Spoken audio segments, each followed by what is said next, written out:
Hello, my astrology friends. This is Lada from AstroLada.com, and I'm your astrologer for the September 2025 horoscopes. September is eclipse season. That's when things really shake and move. That's when we tend to get, if there is any natural disasters, they're most intense around that time, and those are happening on the axis of water, earth. So we have to watch out for that. The lunar eclipse on the 7th of September, the Virgo eclipse on the 21st of September, solar eclipse. So, whoo, and this is also a sign that in the next 6 to 12 months, because eclipses affect us globally for a long time, there will be big shifts in our medical system. Pisces, Virgo, they're connected to health, to medical things, matters about health and such stuff will be very important. Medical healing system, hospital system might be changing. Virgo is the workforce, and there will be other eclipses in Virgo. So something will shift for the next, already from September, but the job market in a big way. Watch this out. Of course, with AI and everything, oof, exactly those 2 years of eclipses in Virgo and Pisces. Pisces is unemployed, Virgo is working people. There will be like a huge change. Who is unemployed, who is working, maybe more unemployed people because of AI. We'll see this because the eclipse in Virgo is with the South Node, which is like weakening. In Pisces, with the North Node. So they might be like that more people will feel like, what are we going to do, Pisces? And where are we supposed to, are we unemployed now? What is our use? Well, Virgo is like, I feel useful and so on. So the eclipses are happening there on those two Pisces Virgo line. So medical, health, and working, non-working. So this is some of the themes plus earth and water. You see, the other eclipse in Pisces or near Virgo was with Saturn, Neptune. We had the big water floods that happened in America right after this eclipse. Now let's pray. It's also hurricane season, so who knows? But on a personal level, the first eclipse, the lunar eclipse, is quite positive. It's trine Jupiter, its ruler. It's with the North Node, which tends to give us things for previous efforts, rewards us for something that we've wanted or you've worked on. While the next eclipse on the 21st of September is solar eclipse. It's about new beginnings, but it's with the South Node. You sacrifice something and the new is given to you, or you start the new, you open yourself to the new, and the old just leaves your life organically without effort.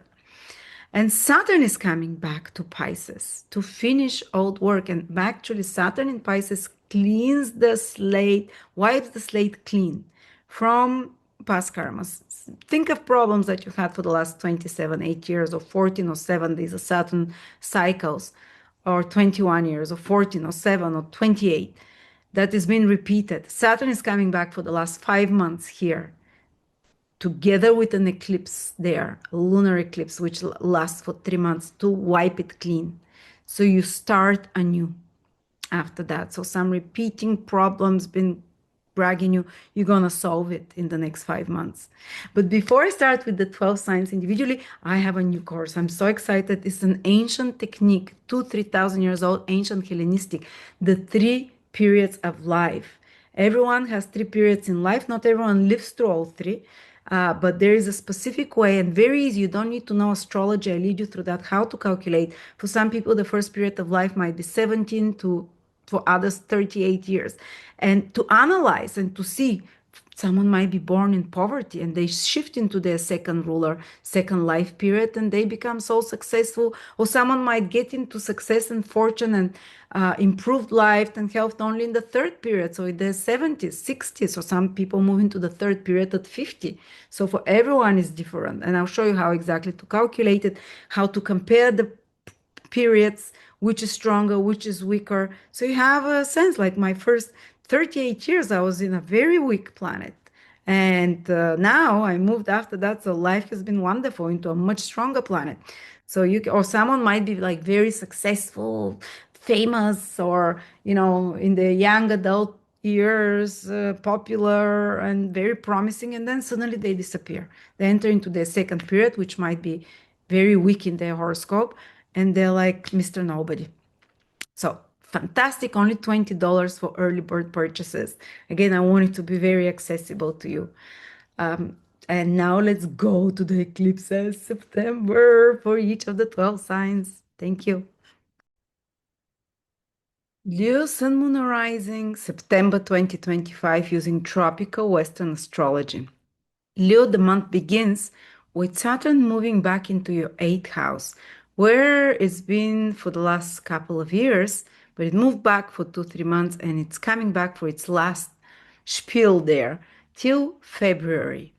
And you have like a last opportunity now to solve some complicated emotional situation or some complicated financial situation, because when Saturn is in a sign or house for the last time, it tends to complete the problems if they exist, and it tends to wrap them up and give the resolution, but that might not happen immediately in September because Saturn leaves this eighth house around February 2026.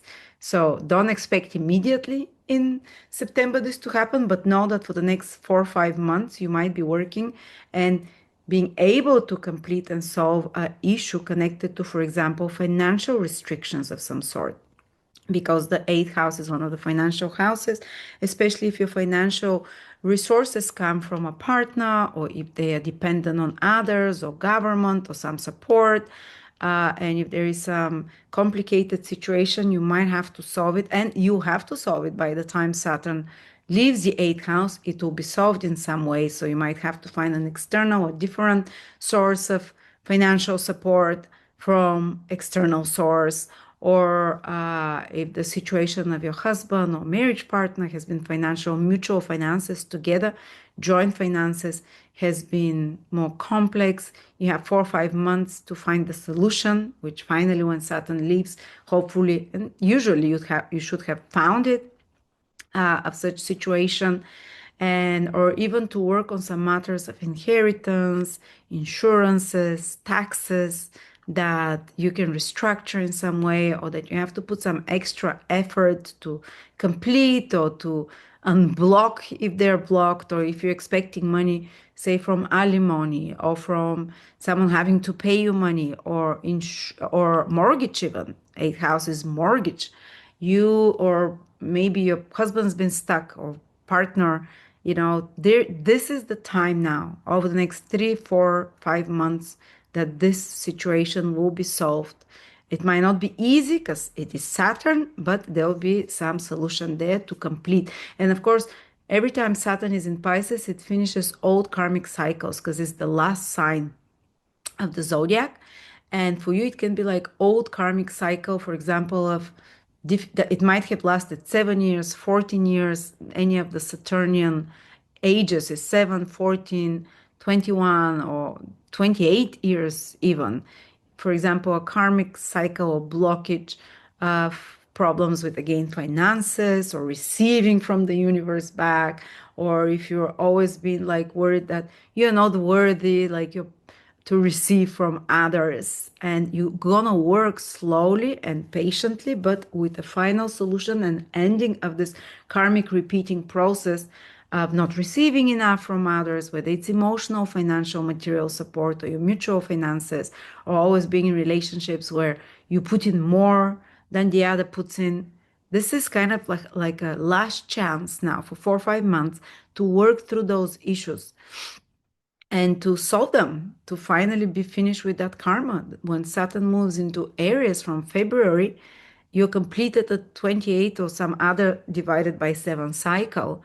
So say like, oh, it might be like you might have been sexually blocked, that you don't have, or that you're afraid of letting in. Maybe you were abused as a child. I don't know. Maybe someone abused your trust. Maybe you've given a finger and they took the hand. Maybe you trusted someone, because eighth house is all about this topics, deep intimacy, deep trust, and that trust was taken. I'm not saying for all of you Leos, but if you've had such thing, might have happened in childhood, or some trauma. Eighth house is the trauma house, where trust is betrayed, where one is controlling another, where one's power has been taken away, or where one is being controlled through money, through sex, through, threats even.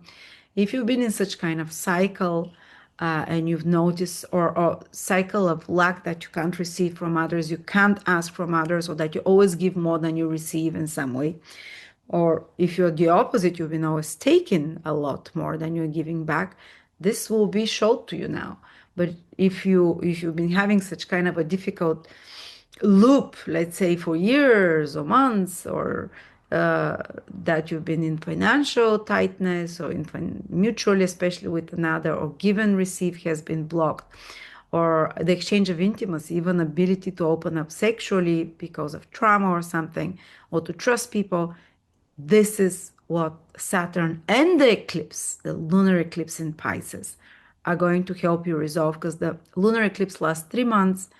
The Saturn in your eighth house is 4 to 5 months. So again, it might not happen exactly on the day of the lunar eclipse, or Saturn entering your eighth house back. It can take a few months, but it's the completion of a karmic cycle. Pisces is the last sign, and it's about releasing and letting go and being healed from this, and the end of this kind of karma. So yeah. Also, you might have some profound psychological revelations, very deep, emotional, because full moon gives clarity. When it's an eclipse on that, it's even more potent. Clarity about certain subconscious patterns, certain secrets can come to the surface for you, Leos. Secrets that might shake some of you, I don't know, but this eclipse is trined by Jupiter, more like the secrets that appear, or the deep revelations and psychological breakthroughs, and psychological, like, sudden shifts how you feel about something, will be more freeing and for your good, rather than in a negative way. That, yes, there can be disruption. Eighth house about certain changes, disruptions, about something that the eighth house is the house where you need to get shaken or slapped, so a big change can happen. The biggest transformations, usually the biggest transformations don't happen because you just wake up one morning. It's something to shift your consciousness and how you feel deeply about something, because for you this is Pisces.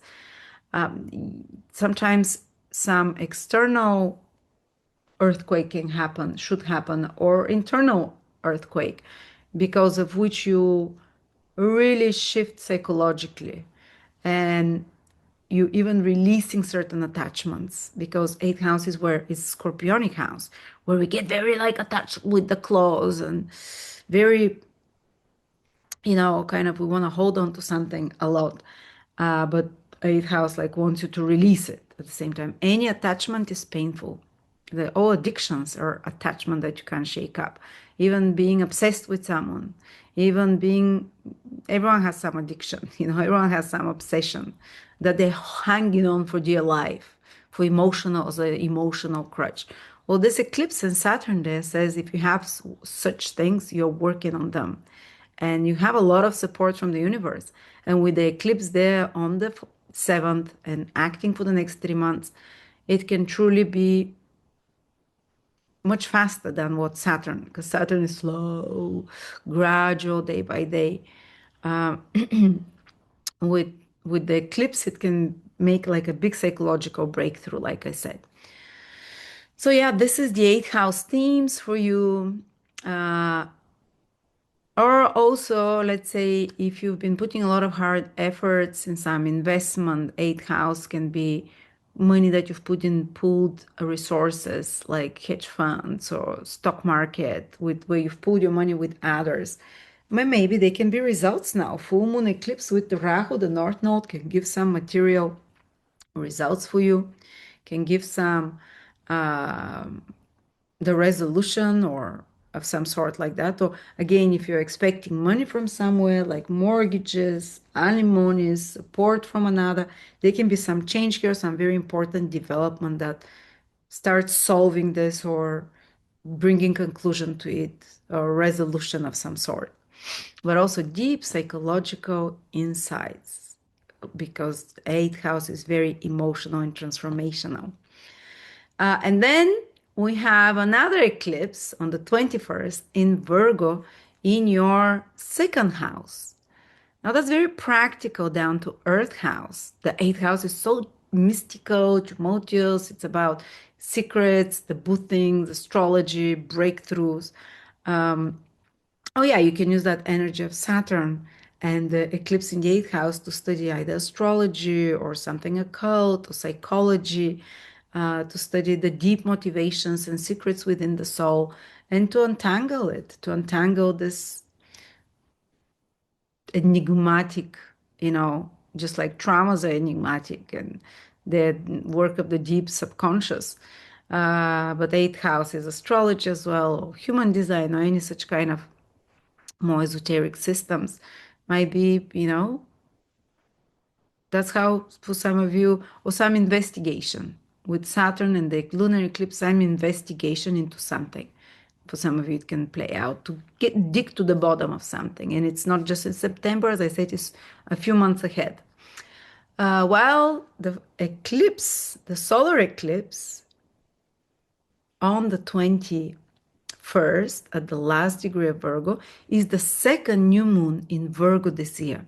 The first one was in August 23rd. The second one is on September 21st. This is very rare to have two new moons in the same house. It's sign. It's like a god is pointing your head there. It's like you have to start something new here.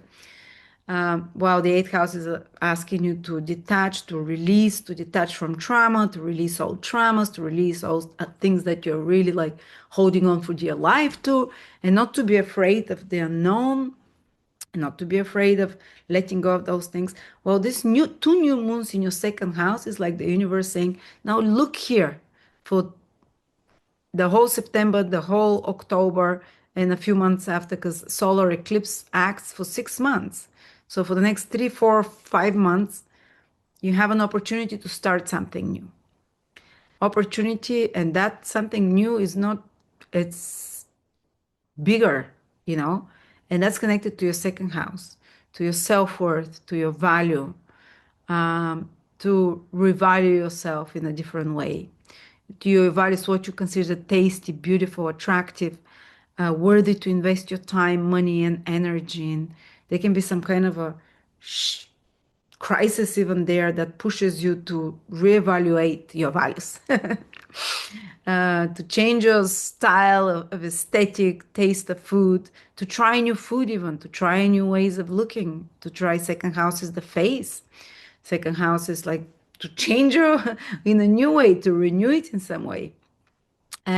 But this solar eclipse is with the south node, which requires some kind of sacrifice as well, giving up, so the new can come. So giving up some kind of food, style, or something that you're used to, because second house is very much about what we're used to, for something new to come. Or maybe you start something, you start a new diet, or you start a new way of looking, and you detach from the old after that. But second house is also money, finances, resources, stability, assets. So again, it's like an opportunity for you to think of a new alternative way of financial income, of financial stability, to reimagine your finances or what you consider valuable. Maybe you've been spending till now money on hats and shoes and I don't know, something, and now something shakes up inside of you and you're like, no, this is not worth my energy, my resources. Instead, I'm gonna start investing or spending money in something else. So that's how the second house eclipse can play out for you. And it's a long-term influence, and it's second one of new moons. And it's also another way to be. Second house is about self-sufficiency, you finding resources that are more aligned with you, but you might have to let go of some other resources. They may be, for some of you, it might be like, oh, till now we've been connected to the electric circle. Now we're gonna source our own energy with solar panels or something like that. So you give up one source of energy, which is second house, against one source of resources, and you are drawn to a new source of resources. Or maybe you give up one way of sustaining your body, how you eat. So the second house is the energy, the food, how we eat, the money, those things that keep us alive and going into a new direction. So there you go, Leos. There is a lot about your values. Oh, yeah, and I forgot to say, eighth house is also other people's values. Second house is your values. So those two eclipses are trying to say that you need like something to shift about how much you give, how much you receive, how much others give, how much you to balance it in some way, to make it more fair, more sustainable. I hate this word, but yeah, this month is very much about releasing what is not necessary in the eighth house, the attachment, psychological, emotional traumas, or even dependency on another, to become more financially independent as well through the second house, and more resourceful, to open yourself to your own resourcefulness, that and ability to create abundance. Thank you.